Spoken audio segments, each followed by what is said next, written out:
La Lega Nazionale Dilettanti, la delegazione di Agrigento, festeggia oggi il calcio agrigentino. Qual è la situazione dello sport più amato in Italia, nella nostra provincia? Diciamo che va benissimo, quest'anno abbiamo concluso tutti i campionati alla grande, in sostanza le società sono in salute e abbiamo nuove richieste per il prossimo anno, quindi diciamo che la situazione va bene nella nostra provincia.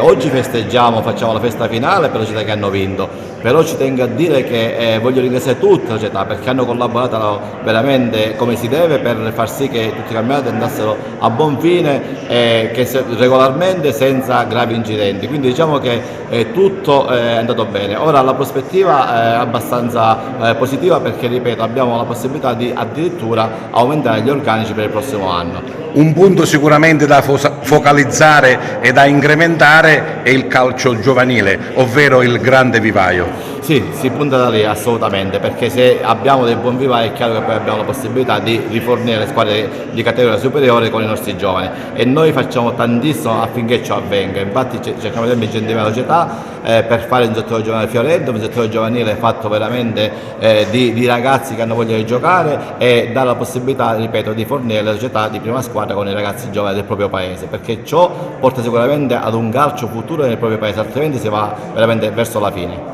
Il calcio agrigentino oggi si celebra, si festeggia, vuol dire che le cose sono andate bene?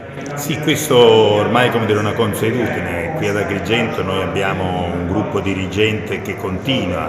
Io ricordo che è sempre stato, se ne vogliamo, a partire da Saieva, poi ci fu Stefano Valenti, oggi c'è Angelo Caramanno. Ecco, abbiamo un gruppo dirigente di altissimo livello, non solo, ma anche gli impiegati che noi, Sergio Carlisi, è un ragazzo di grande disponibilità e le società sono accolte, sono seguite e si trovano anche bene nel contesto provinciale. Ecco allora che i campionati si raggiungono i numeri necessari per fare dei campionati autonomi qui ad Agrigento, non solo della terza categoria, ma vedo che c'è una crescita anche nel settore nella femminile, nel calcio a 5, quindi questo è importante perché la delegazione di Agrigento diventerà sempre punto di riferimento. Io faccio tanti auguri, sono contento di quello che ad Agrigento c'è e che quindi si conferma anche negli anni e quindi per noi dirigenti regionali e anche nazionali è tutto è importante che questo si manifesti, ma non solo.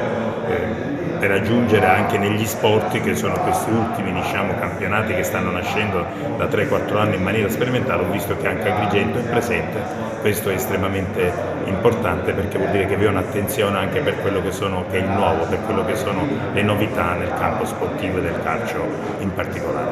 Una società sportiva, soprattutto anche una scuola calcio dove ci sono giovanissimi, non vuol dire soltanto educare allo sport, credo che voglia dire anche educare alla vita. Non v'è dubbio, lo sport ha non solo come compito quello dell'educazione allo sport, quello è un compito che appartiene, se vogliamo, un po' all'allenatore, ma poi il fare squadra, la dirigenza non solo della società sportiva ma la dirigenza anche provinciale servono perché il ragazzo che passa questo tempo e quindi va in un campo, e in campo dobbiamo ricordarlo, il campo sportivo è un luogo perché è un luogo dove si fanno amicizie, dove si incontrano altri ragazzi, dove si incontrano altre persone e quindi bisogna avere attenzione anche all'aspetto educativo, non solo l'aspetto sportivo. Spesso i ragazzi quando tornano a casa e la mamma vuole far mangiare dicono no, il mister mi ha detto, quindi guarda che potenza che ha un allenatore e allora visto che abbiamo questa potenza, questa però è anche un'assunzione di responsabilità, quindi noi dobbiamo saperlo,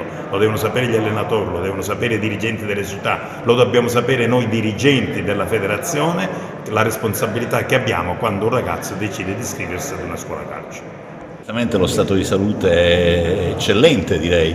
Abbiamo fatto probabilmente la migliore stagione del dopo Covid, con campionati di altissimo valore tecnico, sportivo, dall'under 15 a salire. quindi con campionati di eccellenza di altissimo valore, con campionati di promozione altrettanto. Per la prima volta abbiamo fatto il campionato Under 15 e Under 17 Elite, abbiamo 12 squadre nel campionato di Serie D nazionale, abbiamo promosso 3 squadre, il Paternò ha vinto la Coppa Italia dopo 26 anni che non si vinceva, abbiamo il Trapani che ha fatto grandi risultati andando in Serie C, quindi devo dire che obiettivamente è un calcio siciliano in grande salute. E credo che la cosa migliore da promuovere sia il calcio giovanile, il vivaio, ecco. Non c'è ombra di dubbio, il vivaio in tutti i sensi, in tutte le circostanze. Io vengo proprio da una riunione con le società di Serie D, con le 12 società di Serie D, perché quest'anno faremo il campionato Under 19 riservato soltanto a queste 12 società. È una bella iniziativa, ma è stato importante avere fatto questi campionati Under 15 e Under 17 Elite perché il livello si è alzato in termini veramente significativi. La prossima stagione quindi la vede rosa? Speriamo che cresca il calcio femminile.